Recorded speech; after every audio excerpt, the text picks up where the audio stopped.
ఈ మన ఈ ఈ వైష్ణవ పద్ధతుల్లో ఈ అష్టాంగ యోగం కూడా ఒక భాగం అన్నమాట. దీని ద్వారా మనం భక్తి మార్గాల్లోకి వెళ్ళటానికి ఉపయోగపడుతుంది. భగవంతుని చేరేది మటుకు భక్తి ద్వారా అనేది కూడా మనం తెలుసుకున్నాము. తర్వాత రెండో శ్లోకంలో ఏమో వచ్చేసి ఆ మన మనిషికి మనుషుడికి అనేకమైనటువంటి ధర్మాలు నిర్దేశించబడ్డాయి కదా. వాళ్ళ శక్తానుసారము వాళ్ళ ఆ ధర్మాల్ని పాటించాలి. ప్రామాణికంగా లేనటువంటి ధర్మాల్ని పాటించకూడదు అనేది ఈ రెండో శ్లోకంలో తెలుసుకున్నాము. తర్వాత భగవంతుడి ద్వారా మనకి ఏదైతే ప్రాప్తించిందో దాంతో మనం సంతృష్టి అనేది చెందాలి, తృప్తి అనేది పడాలి. తర్వాత గురువు గారి యొక్క పాదార్చన అనేది చేయాలి అనేది. గురువు గారి పాదార్చన విషయానికి వచ్చినప్పుడు మనం దగ్గర గురువు లేరు కదా, మన పాదార్చన ఎలా చేస్తాం అనే డౌట్ రావచ్చు. ఇక్కడ పాదార్చన అంటే ఏంటంటే గురువు గారు మనకి ఏదైతే ఆదేశించారో అది మనం తూచా తప్పకుండా చేయటం అనమాట. అది ఇంకా మూడో శ్లోకంలో వచ్చేసి మనకి ఈ గ్రామోద్ధరం అంటే ఈ సొసైటీలో కొన్ని నియమ నిబంధనలు ఉంటాయన్నమాట. కొన్ని రూల్స్ పాటించాలి అని. ఆ రూల్స్ ఏవైతే ఉన్నాయో అవి మనం కృష్ణ భక్తి వైపుకి తీసుకెళ్ళటానికి ఆటంకంగా ఉంటే అలాంటివి పాటించక్కర్లేదు అనేది దీనిలో మనం చూస్తాము. ఆ తర్వాత మితంగా భుజించాలి యోగి అనేవాళ్ళు. అది అదంతా కూడా మూడో శ్లోకంలో చూసాము. ఇంకా నాలుగో శ్లోకంలో వచ్చేసి ఆ హింస చేయకూడదు, ఆ తర్వాత దొంగతనం చేయకూడదు, అసత్యం మాట్లాడకూడదు, బ్రహ్మచర్యాన్ని పాటించాలి, శుచిగా ఉండాలి, ఇది వేదవాగ్మయాన్ని అంతా కూడాను వింటూ ఉండాలి, తర్వాత పురుషార్చన అనేది చేయాలి, యోగి అనేది. ఇంతవరకు ఈ పాయింట్స్ చూసాం మాతాజీ, నాలుగో శ్లోకం వరకు. ఇంకా ఈరోజు ఐదో శ్లోకం చెప్పడానికి ప్రయత్నిస్తాను. గురువు గారు ప్రార్థన చేసుకొని మీ అందరి బ్లెస్సింగ్స్ తో. ఓం అజ్ఞానతిమిరాంధస్య జ్ఞానాంజనాశలాకయ చక్షురున్మిళితం येन తస్మై శ్రీ గురవే నమః. మూకం కరోతి వాచాలం పంగుం లంఘయతే గిరిం యత్కృపాతమహం వందే శ్రీగురుం దీనతారిణం పరమానందమాధవం శ్రీచైతన్య ఈశ్వరం. ఓం నమో భగవతే వాసుదేవాయ. ఓం నమో భగవతే వాసుదేవాయ. ఓం నమో భగవతే వాసుదేవాయ. నారాయణం నమస్కృత్య నరం చైవ నరోత్తమం దేవీం సరస్వతీం వ్యాసం తదో జయం ఉదీరయేత్. నష్టప్రాయేషు అభద్రేషు నిత్యం భాగవత సేవయా భగవతి ఉత్తమ శ్లోకే భక్తిర్భవతి నైష్ణికీ. కృష్ణాయ వాసుదేవాయ దేవకీ నందనాయ చ నందగోపకుమారాయ గోవిందాయ నమో నమః. నమో పంకజనాభాయ నమో పంకజమాలినే నమః పంకజనేత్రాయ నమస్తే పంకజాంఘ్రయే. వాంఛాకల్పతరుభ్యశ్చ కృపా సింధుభ్య ఏవ చ పతితానాం పావనేభ్యో వైష్ణవేభ్యో నమో నమః. జై శ్రీ కృష్ణ చైతన్య ప్రభు నిత్యానంద శ్రీ అద్వైత గదాధర శ్రీవాసాది గౌర భక్తవృంద. హరే కృష్ణ కృష్ణ కృష్ణ హరే హరే, హరే రామ రామ రామ హరే హరే. ఈరోజు చెప్పుకోబోయే శ్లోకము ఐదో శ్లోకము. మౌనం సదాసన జయ స్థైర్య ప్రాణజయ శనేః ప్రత్యాహార చ ఇంద్రియాణం విషయాన్ మనసా హృది. హరే కృష్ణ మాతాజీ, ఎవరైనా చదవండి. హరే కృష్ణ మాతాజీ. మౌనం సదాసన జయ స్థైర్యం ప్రాణజయ శనైః ప్రత్యాహారశ్చ ఇంద్రియాణం విషయాన్ మనసా హృది. అతడు మౌనమును పాటించవలను, యోగాసనాల ద్వారా స్థిరత్వమును పడేయవలను, ప్రాణవాయువును నియమించవలను, ఇంద్రియములను ఇంద్రియార్థముల నుండి వెనుకకు మళ్లించవలను, ఆ విధముగా కావించి మనసును హృదయమునందు సంలగ్నము కావించవలను. హరే కృష్ణ. Thank you. హరే కృష్ణ మాతాజీ. ముఖ్యంగా ఏంటంటే ఈ 5, 6 శ్లోకాలలో మనం అష్టాంగ యోగానికి సంబంధించిన స్టేజ్లన్నీ చూస్తాం అనమాట. నిన్నటి వరకు ఏంటంటే యమ నియమ అనేవి ఆ, అంగాలు చూసాం కదా. ఏం చేయాలి ఏం చేయకూడదు అనేవి తెలుసుకున్నాము. ఇంకా ఈ 5, 6 శ్లోకాలలో ఆ, ఆ, ఆసన, ప్రాణాయామ, ప్రత్యాహార, ధారణ, ధ్యాన, సమాధి, ఈ 6 చూస్తాం అన్నమాట ఈ శ్లోకాలలో. ఇంకా ఈ శ్లోకాల్లో ముఖ్యంగా ఏంటంటే ఆ యోగి అనేవాడు మౌనం పాటించాలి. తర్వాత యోగాసనం ద్వారా స్థిరత్వాన్ని పొందాలి. ఈ యోగా ఈ అష్టాంగ యోగాలో అనేకమైనటువంటి ఆసనాలు ఉంటాయి కదా. వాటిట్లో ఆ ఆసనాలు చేస్తూ ఆ స్థిరత్వంగా ఉండే ఆసనంలో ఆయన కూర్చోవాలి. కూర్చున్న తర్వాత ప్రాణవాయువును నియమించవలను. అంటే ఆ ప్రాణవాయువు ఏదైతే ఉందో దా యొక్క చలనం మీద ఆయన నియంత్రణ నియంత్రించాలన్నమాట. అప్పుడు ఏమవుతుందంటే ఇంద్రియార్థాల నుండి వెనక్కి మళ్ళించవచ్చు. అంటే భౌతిక విషయాల మీద ఉన్నటువంటి ఆ ఇంద్రియాలని మళ్ళించగలుగుతాడనమాట ఈ ప్రాణవాయువుని నియంత్రించటం వల్ల. తర్వాత ఏమొచ్చేస్తారంటే ఆ విధంగా చేసిన తర్వాత మనసు అనేది స్థిరం వస్తుంది. ఆ విధంగా ఆయన మనస్సుని హృదయం వైపుకి మళ్ళించాలి అని చెప్తున్నారు. ఎందుకు హృదయం వైపుకు మళ్ళించాలి అంటే అక్కడ పరమాత్మ రూపంలో భగవంతుడు ఉంటాడు. అందువల్ల మనసుని హృదయం వైపుకు సంలగ్నం చేయాలి, మళ్ళించాలి అని ఇక్కడ చెప్తున్నారు అనమాట. మనకి ఒక డౌట్ రాసుకోవచ్చు, ఏంటంటే మనస్సు అన్న హృదయం అన్న ఒకటేనా కాదా, ఇలాంటి డౌట్స్ వస్తాయి కదా. మీకు ఎవరికైనా ఇది కొంచెం క్లారిటీ ఉంటే చెప్పడానికి ప్రయత్నించండి మాతాజీ. మనసు అంటే ఏంటి, హృదయం అంటే ఏంటి?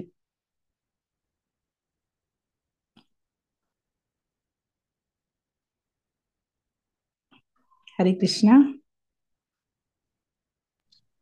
ఓకే హరే మాతాజీ, కృష్ణ నేనే మాతాజీ. దండవత్సరాలు మాతాజీ. మనసేమో చంచలమైంది, అటు ఇటు వెళ్తుంటది కదా మాతాజీ మనని. కానీ హృదయంలో పరమాత్ముడు ఉంటాడు, అది అక్కడే ఉంటదని నేను అవును అనుకుంటున్నా. మాతాజీ. అవును హరే మాతాజీ. ఇక్కడ మనస్సు అంటే జీవాత్మకు సంబంధించింది, హృదయం అంటే పరమాత్మకు సంబంధించింది అనమాట. మీరు చెప్పింది కరెక్టే మాతాజీ, హృదయం అంటే పరమాత్మకు సంబంధించిందని. అందుకనే ఈ మనసుని హృదయం వైపుకు మళ్ళించాలి అని చెప్తున్నారు అనమాట. మనకి అనేక సార్లు మనకు మాతాజీలు కూడా చెప్పారు, ఈ జీవాత్మ పరమాత్మ అనేది ఈ శరీరాల్లో ఎలా ఉంటుందంటే, ఎగ్జాంపుల్ గా ఒక చెట్టు, ఒక వృక్షం ఉంటే ఆ వృక్షం కొమ్మ మీద 2 పక్షులు ఉంటాయన్నమాట. ఒకటి జీవి, ఒకటి పరమాత్మ. ఆ జీవాత్మ ఏం చేస్తుందంటే ఎప్పుడు పండ్లు తింటూ ఉంటుంది, అంటే కర్మాల్ని భోగిస్తూ ఉంటుంది అనమాట, కర్మ చేస్తూ ఉంటుంది. ఆ రెండో పక్షి ఏదైతే ఉందో అది పరమాత్మ అన్నమాట. అది ఈ పక్షిని చూస్తూ ఉంటుంది, ఎప్పుడెప్పుడు తన వైపుకు చూస్తుందా అని. అందుకని ఈ శ్లోకంలో ఈ మనస్సు అనేది హృదయం మీద అంటే పరమాత్మ వైపుకు మళ్ళించాలి, యోగి విధంగా మళ్ళించాలి అని తెలుసుకుంటున్నాం. ఈ శ్లోకంలో మౌనం అనే పదం కూడా వాడారు కదా. మౌనం అంటే సదా మననం చేయటం.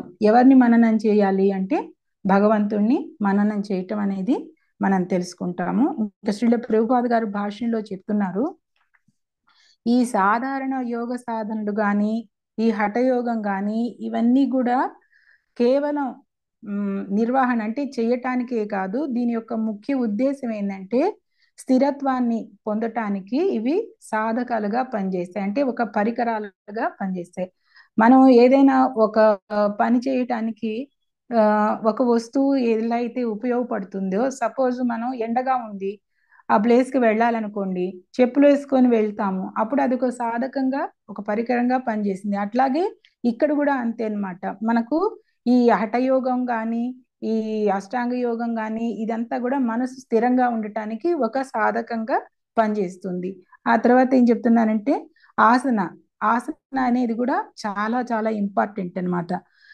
ఈ ఆసన చక్కగా ఉన్నప్పుడు, ఆ ఆసనలో కూర్చున్నప్పుడు మనసుకి అనేది ఏకాగ్రత అనేది వస్తుందన్నమాట. ఏకాగ్రత పొందిన తర్వాత యోగాభ్యాసము స్థిరంగా చేయటానికి ఎంతో ఉపయోగపడుతుంది. అందుకని ఈ ఆసన అనేది కూడా ఇంపార్టెంట్. తర్వాత ప్రాణాయామ. ఈ ప్రాణాయామ చేయటం వల్ల అంటే ఈ ప్రాణవాయువు ఏదైతే తీసుకుంటాం కదా, ఆ చలనం ఉంటుంది. అంటే ఒక స్టడీగా కూర్చొని శ్వాస తీసుకోవటం వదలటం ఇవి చేస్తాం కదా, ఆ ఆ యొక్క చలనం మీద ఆ యొక్క నియంత్రణ దృష్టి పెట్టినప్పుడు ఏమవుతుందంటే ఈ యొక్క ఆ, ఆ దానివల్ల ఇంద్రియార్థాల నుండి మళ్లించబడతాయి. ఏదైతే భౌతిక వాంఛలతో డిస్టర్బ్ గా ఉన్నటువంటి ఆ ఇంద్రియాలు ఆ ఈ ఇంద్రియాల కోరికలు తీర్చే విషయం గురించి కాకుండా అవి బయటికి రాగలుగుతాయి.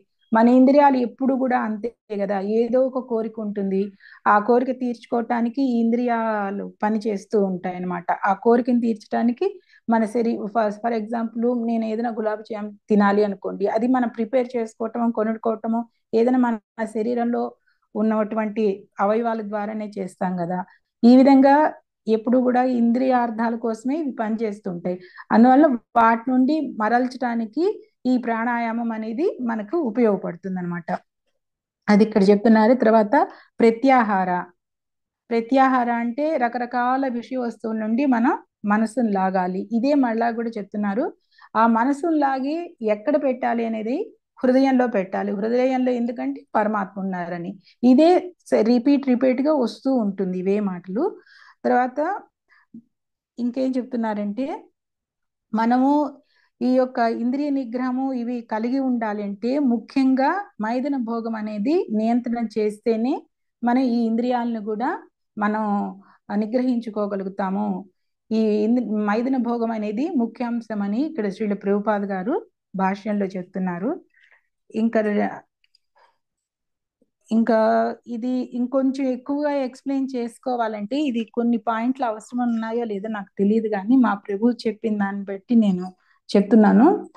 ఎందుకంటే ఈ మామూలుగా మనకు శరీరము 3 రకాలుగా ఉంటుంది. సూక్ష్మ శరీరం, స్థూల శరీరం, కారణ శరీరం ఇవన్నీ ఉంటాయి కదా. ఆ సూక్ష్మ శరీరంలో వస్తుంది అనమాట ఈ మనస్సు అనేది, ఈ జీవి అనేది. అందుకని ఇది చెప్పుకోవటం అయింది.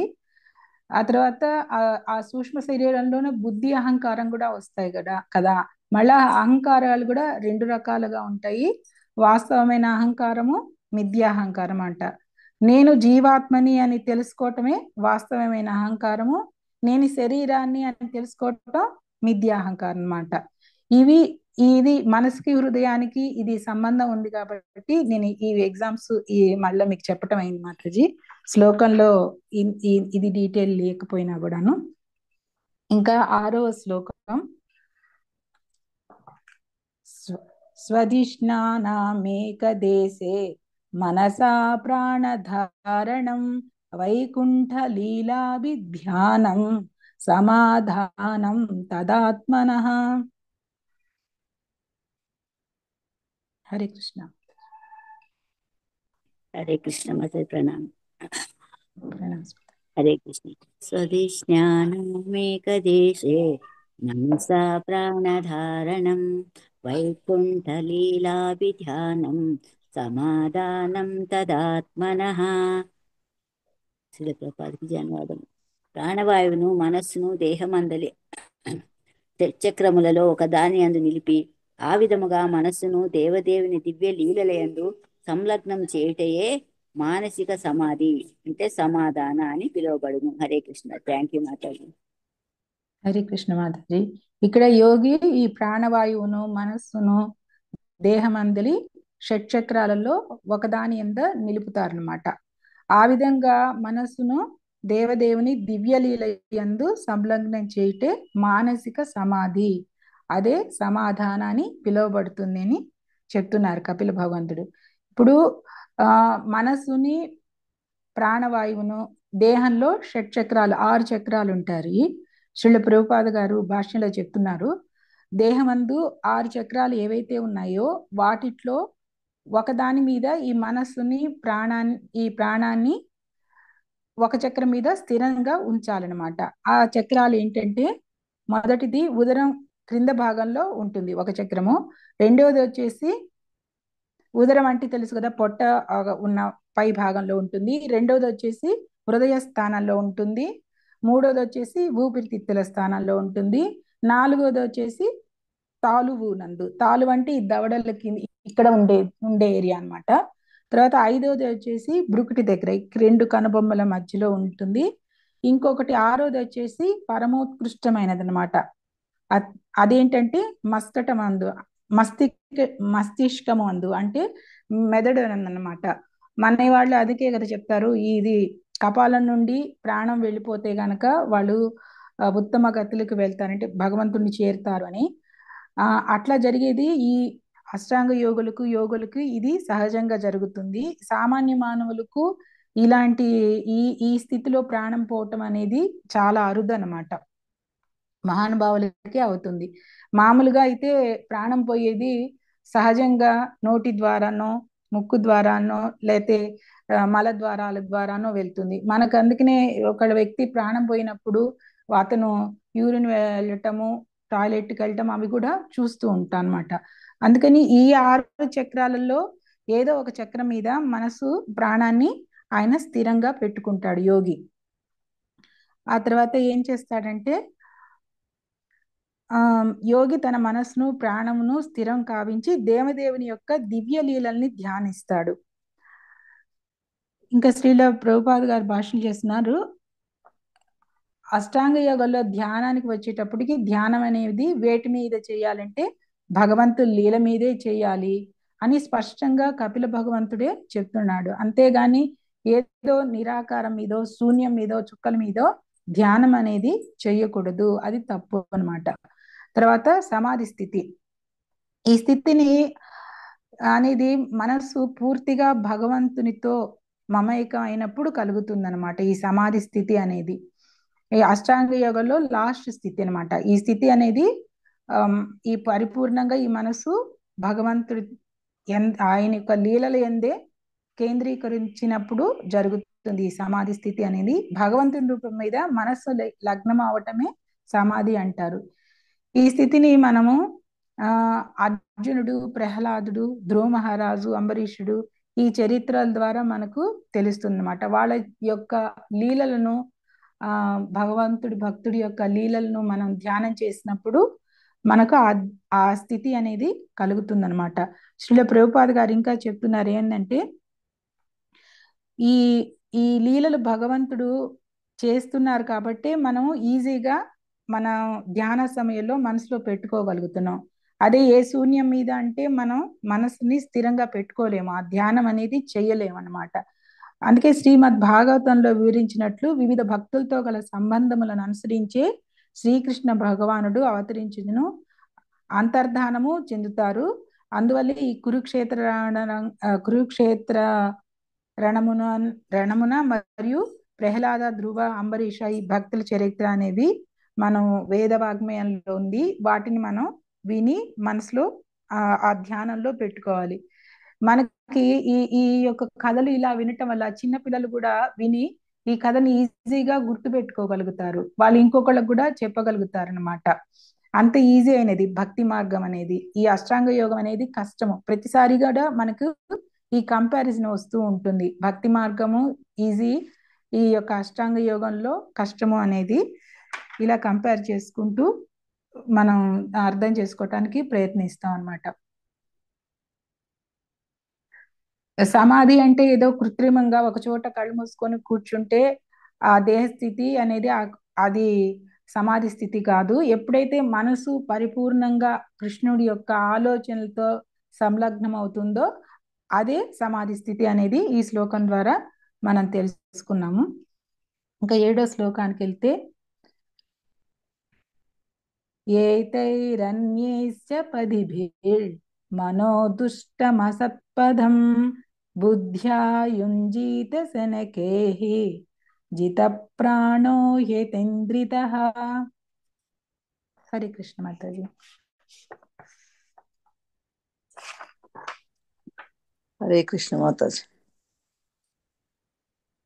హరే కృష్ణ. చదువుతున్నా మాత. చదవండి మాతాజీ. ఏతైరన్యైశ్చ పదిభిర్మనో దుష్టమసత్పథం బుద్ధ్యా యుంజీత శనకైః జితప్రాణో హ్యతర్నితః.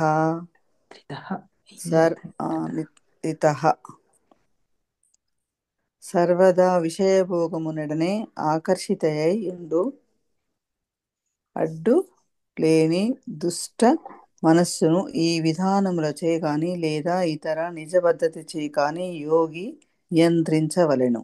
ఆ విధముగా అతడు దేవదేవుని ఆలోచన యందే సంలగ్నుడు కావలెను. హరే కృష్ణ. హరే కృష్ణ మాతాజీ. యోగి సర్వదా విషయభోగమునడి ఆకర్షితమయ్యుండు అడ్డులేని దుష్ట మనస్సును ఈ విధానములచే గాని లేదా ఇతర నిజ పద్ధతిచే గాని యోగి నియంత్రించవలను. ఈ విధంగా అతడు దేవదేవుని ఆలోచన యందే సంలగ్నం కావలెను. ఇప్పుడు ఈ మనస్సుని ఎంతగా చెప్తున్నారంటే ఎప్పుడు విషయ భోగ వస్తువుల మీద విషయాల మీదే ఆకర్షితం అవుతూ ఉంటుంది కదా, అందుకని ఈ మనసుని దుష్టమైన మనసు అని కూడా అంటున్నారు.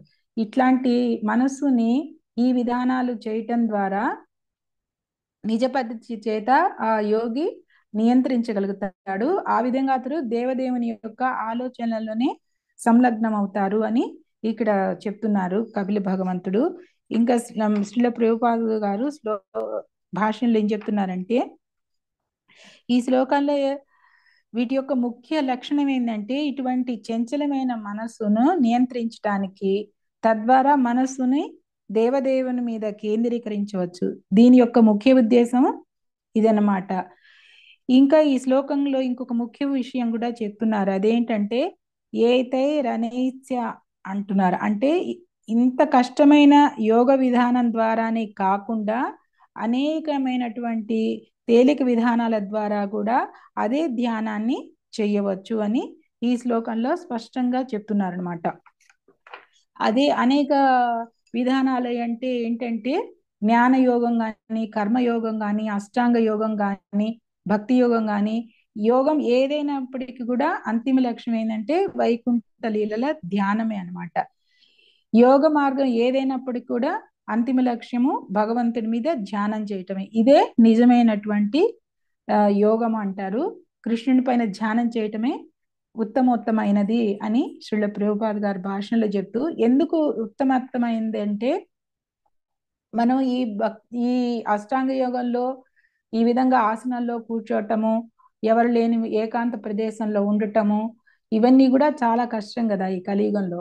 అందువల్ల ఈ కృష్ణ భక్తి లీలలను, కృష్ణ లీలలను మనం ధ్యానం చేసుకోవటమే అన్నిటికంటే ఉత్తమోత్తమైంది. ఇలా ప్రాక్టీస్ చేస్తూ చనిపోయాం అనుకోండి, ఆ భక్తి అనేది వృధా అవదనమాట. నెక్స్ట్ జన్మ మనకు వచ్చినప్పుడు మనం ఎక్కడైతే భక్తి ఆపామో అక్కడ నుండి మన భక్తి అనేది, సాధన అనేది జరుగుతుంది. అందుకనే ఈ భక్తి యోగం అనేది చాలా ఉత్తమోత్తమైంది అనేది ఈ శ్లోకంలో మనం అర్థం చేసుకోవాలి. ఇది ఇంకా శ్రీల ప్రభుపాద గారు చెప్తున్నారు, ఈ మనస్సు అనేది ఎంతో కలుషితమైనది, దీన్ని కళ్ళెం వేసి దాన్ని భగవంతుని మీద సంలగ్నం చేయాలి అని. ఇప్పుడు మన గుర్రం ఉన్నది అనుకోండి, గుర్రము ప్రయాణం చేసేటప్పుడు దాని కళ్ళకి ఇవి కళ్ళెం లేకపోయింది అనుకోండి, అది అటు ఇటు చూస్తూ ఎటంటే అటు దారి తప్పి వెళ్ళిపోతుంది. మనసు కూడా అంతే, దాన్ని మనం కంట్రోల్ చేసుకోకపోతే అడ్డదిడ్డాలుగా వెళ్ళిపోతూ ఉంటుందన్నమాట. అందుకనే ఏదైనా ఈ శ్లోకంలో మనం చెప్పుకుంటుంది ఏంటంటే అష్టాంగ యోగం ద్వారా మాత్రమే కాకుండా ఈ అనేక మార్గాలు, తేలికైన మార్గమైనటువంటి భక్తి యోగం ద్వారా కూడా మనము ఈ భగవంతుణ్ణి భగవంతుడి దగ్గరికి మనం చేరుకోగలుగుతాం. ఇదే ఉత్తమమైంది అనేది ఈ శ్లోకంలో తెలుసుకున్నాం. ఇంకా 8వ శ్లోకము, శుచో దేశే ప్రతిష్టాప్య విజితాసన ఆసనం తస్మిన్ స్వస్తి సమాసీన రుజుకాయ సమభ్యసేత్. హరే కృష్ణ మాతాజీ. చదవాలా మాతాజీ? చదవండి మాతాజీ. శుచౌ దేశే ప్రతిష్టాప్య విజితాసన ఆసనం తస్మిన్ స్వస్తి సమాసీనా రుజుకాయ సమభ్యసేత్. భాష్యం. అరే పైకి రండి మాతాజీ. మాతాజీ కొంచెం కృష్ణ. మనస్సును ఆసనమును జయించిన పిదప యోగి శుచిగా ఏకాంత ప్రదేశమును ఆసనమును ఏర్పరచుకొని సుఖాసీనుడై దేహమును నిటారుగా నిలిపి శ్వాసక్రియ నియంత్రణను అభ్యసించవలెను. హరే కృష్ణ మాతాజీ. Thank you Mataji. హరే కృష్ణ మాతాజీ. ఈ శ్లోకంలో ఆసనం గురించి చెప్తున్నారు అనమాట. ఇంతవరకు మనం ఏం తెలుసుకున్నాం అంటే యమానియమ గురించి చెప్పటం తెలుసుకున్నాము. తర్వాత అష్టాంగ యోగంలో యోగి ఏ ఆసనంలో కూర్చుంటాడు అనేది క్లుప్తంగా తెలుసుకున్నాము. తర్వాత ప్రాణాయామం గురించి, ఆ ప్రాణాయామం చేయటం వల్ల కలిగే లాభం ఏంటి అనేది తెలుసుకున్నాం. ఈ ప్రాణాయామం చేయటం వల్ల ఇంద్రియాలని ఇంద్రియార్థాల నుండి బయటకు తీసుకోవచ్చు అనేది తెలుసుకున్నాము. ఇంకా ఈ శ్లోకంలో ఆసనం గురించి చెప్తున్నారు అనమాట.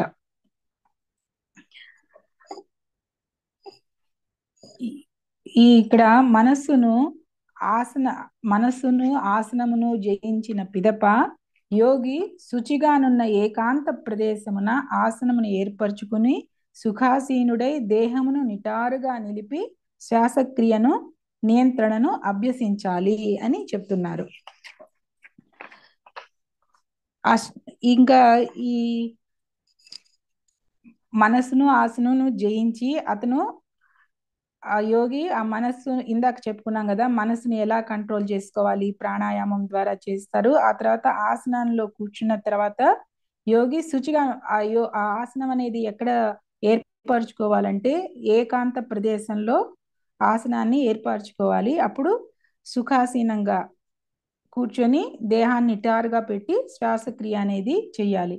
ఇప్పుడు మనం కూడా ఇంట్లో ఉన్నప్పుడు దేవుడి పూజ కానీ జపం చేసుకోవాలి కానీ చేసినప్పుడు ఆ ప్లేస్ శుభ్రంగా లేదనుకోండి, ఏదైనా చీమలు గీమలు ఉంటే మనం జపం అనేది చేసుకోలేము. అట్లనే ఈ అష్టాంగ యోగ అయినా అంతే. ఒక మంచి సుఖాసీనుడై ఆ ప్లేస్లో శుభ్రంగా ఉన్న ప్లేస్లో ఈ ఆసనం తయారు చేసుకొని దాని మీద కూర్చొని ఆయన ధ్యానం అనేది చేస్తాడనమాట. శ్రీల ప్రభుపాద గారి భాష్యంలో చెప్తున్నారు, స్వస్తి సమాసీన అని. ఎట్లా కూర్చుంటారంటే ఆ ఆసనము పాదములను ఊరుములను చీల మండలమున నడుమ నిలిపి నిటారుగా కూర్చొని నిటారుగా కూర్చోవాలని యోగ శాస్త్రంలో చెప్పబడింది అనమాట. ఆ యోగి ఈ పాదాలని పద్మాసనం అంటారు కదా, ఆ విధంగా కూర్చుంటారు.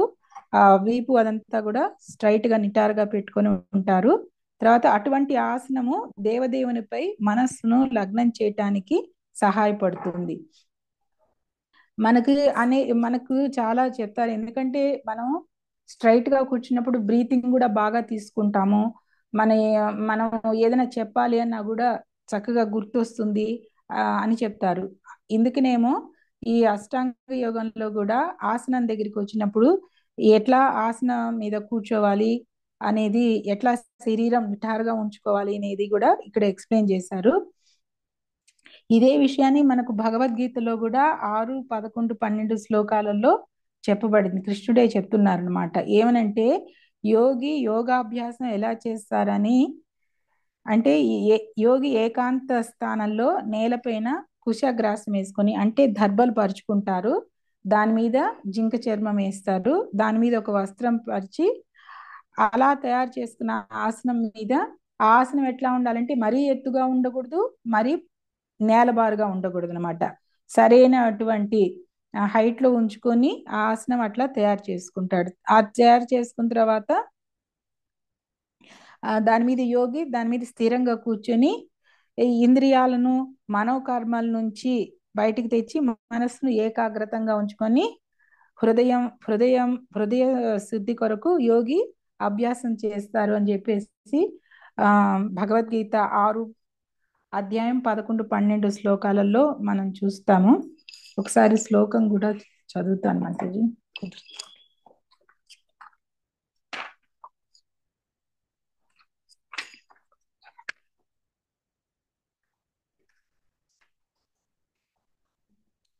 శుచో దేశే ప్రతిష్టాప్య స్థిరమాసనమాత్మనః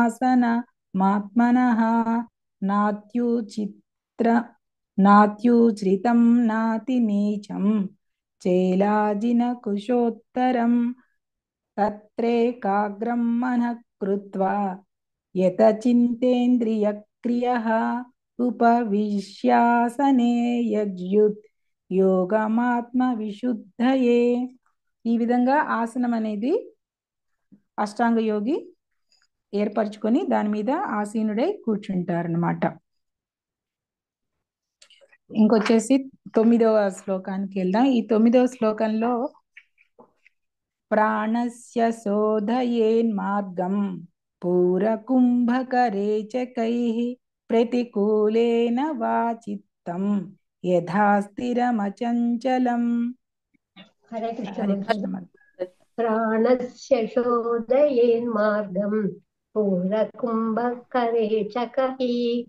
ప్రతికూలేన వాచిత్తం యథా స్థిరం మచంచలం. ప్రాణవాయు మార్గంను యోగి ఈ విధంగా శుభ్రపరచవలెను. తొలుత దీర్ఘ శ్వాస తీసి దాని లోపల బిగపట్టి చివరకు విడిచివేయవలను, లేదా ఆ విధానంను తల్ల క్రిందలుగా చేయుచూ తొలుత గాలిని బయటకు వదిలి దానిని బయటే బిగపట్టి చివరకు శ్వాస తీసుకోవలను. మనస్సు స్థిరముగానై బాహ్య కలతల నుండి బయటపడుటకు ఈ విధంగా సావించవలను. హరే కృష్ణ. హరే కృష్ణ.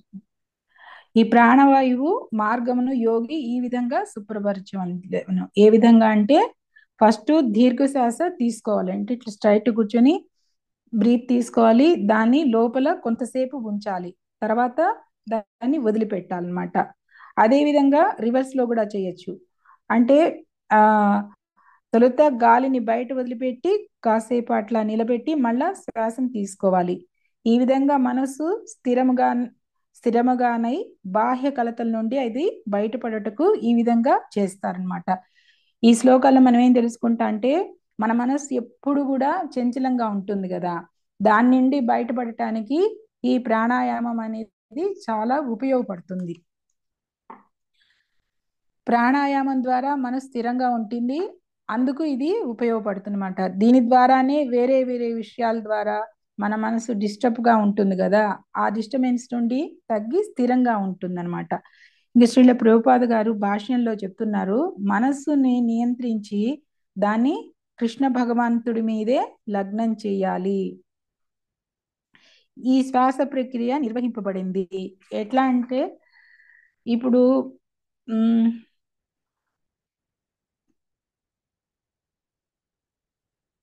ఈ శ్వాస మార్గము శుభ్రపరచుటకు ఈ పూరక కుంభక రేచక అంటారు. ఇప్పుడు మనం కూర్చొని శ్వాస లోపలికి తీసుకున్నాం అనుకోండి, దాన్ని పూరక అంటారు. ఆ తీసుకున్న శ్వాసని అట్లానే కొంతసేపు నిలబెట్టడాన్ని కుంభక అంటారు. దాన్ని వదిలిపెట్టడాన్ని రేచిక అంటారు అనమాట. ఈ శ్వాస తీట పూరక అనగా గాలి లోపలికి వదలటం, బిగట్ కుంభక అంటారు. ఇక గాలి బయటకు విడిచడాన్ని రేచిక అంటారు. వీటిని రివర్స్ లో కూడా తల్ల కిందలుగా కూడా ఆచరిస్తారు. అలా గాలిని బయటికి వదలటం, దాన్ని బిగబెట్టడం, మళ్ళా వదలటం, ఇవన్నీ మళ్ళా తీసుకోవటం, ఇవన్నీ చేస్తారు ఈ యొక్క శ్వాస ప్రక్రియలో. ఇలా చేయటం వల్ల ఏమవుతుందంటే నాడులలో బాగా ఉచ్ఛ్వాస నిశ్వాసాలు బాగా వస్తాయి. ముఖ్యంగా ఈడా పీడా అనే 2 నాడులు ఉంటాయి, అవి శుభ్రపరచబడతాయి అన్నమాట. దానివల్ల ఏమవుతుందంటే మనసు ఆ విషయ భోగాల నుండి మరల్చబడుతుంది ఇలా ప్రాక్టీస్ చేస్తూ ఉండటం వల్ల. భగవద్గీత యందు తెలుపబడినట్లు మనసే జీవుని యొక్క శత్రువు, మనసే మిత్రుడు. మనం అనేక సార్లు విన్నాం కదా భగవద్గీతలో కూడా. మనసు ఎప్పుడైతే దేహపరమైనటువంటి కోరికల కోసము వెళ్ళి దేహపరమైనటువంటి కోరికలు తీర్చుకుంటుందో అప్పుడు అది మనకి శత్రువులాగా పనిచేస్తుంది. అదే మనసు కృష్ణ భక్తికి కానీ ఏదైనా సత్సంగానికి వెళ్ళాలి ఇలాంటివి కోరుకుంటుంది అనుకో, అప్పుడు ఆ మనసు మనకి మిత్రుడిలాగా పనిచేస్తుంది అనమాట. ఇప్పుడు ఇవి జీవి కర్మలను బట్టే దాని స్థితి మారుతూ ఉంటుంది. మనసుది ఏమీ లేదు, మనస్సు చెప్పినట్టు కర్మ చేస్తూ ఉంటాం కదా.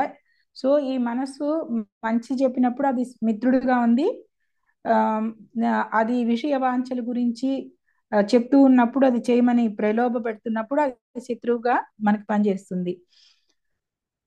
కానీ దాన్ని శ్రీకృష్ణ పాద పద్మాలపై సంలగ్నం కావించినచో అది మనకు మిత్రుడిగా అయింది.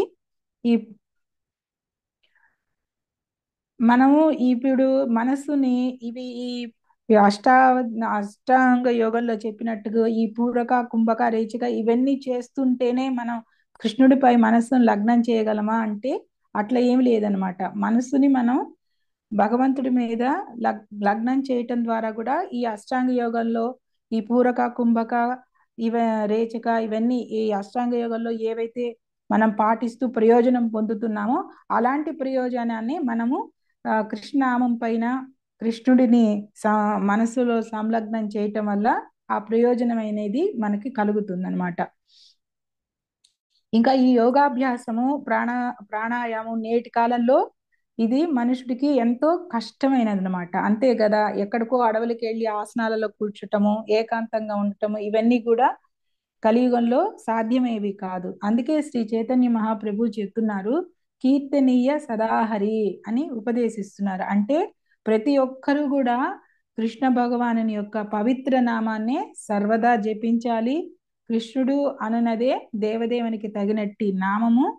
కృష్ణనామము కృష్ణుడు వేరు కాదు, రెండు ఒకటే అన్నమాట. అందుకనే హరే కృష్ణ మహామంత్రాన్ని మనము శ్రవణం వినటము, కీర్తించటము చేయటం వల్ల ఏమవుతుందంటే మనసు సంలగ్నం చెంది అదే ఫలితాన్ని మనం పొందుతాము అనేది ఈ శ్లోకంలో మనం చూసాము. హరే కృష్ణ మాతాజీ, ఇంకా నేను ఆపుతాను.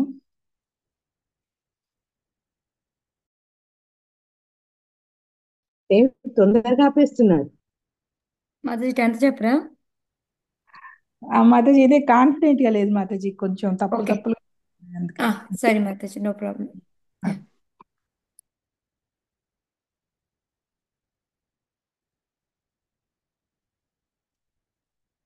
నాకు హరే కృష్ణ పద్మజ, మాతాజీ భగవద్గీత శ్లోకాలు మీరు చెప్పకుండా వేరే వాళ్ళని అడిగిస్తే బాగుండే అనిపించింది. అవును ఎందుకంటే మాతాజీ, కొంచెం ఇన్నిసార్లు టైం. విన్నారు కదా, విన్నారు. హింట్ ఇచ్చుకుంటూ 6వ అధ్యాయంలో యోగా గురించి చెప్పారంటే ఇంకా ఎవరికన్నా ఒకసారి దుమ్ము దులుపుకొని చెప్పేవాళ్ళేమో అనిపించింది. సెకండ్ అవును థింగ్ కూడా, మాతాజీ. అమ్మ ప్లీజ్ ఆపేరా రికార్డింగ్ ఉంటే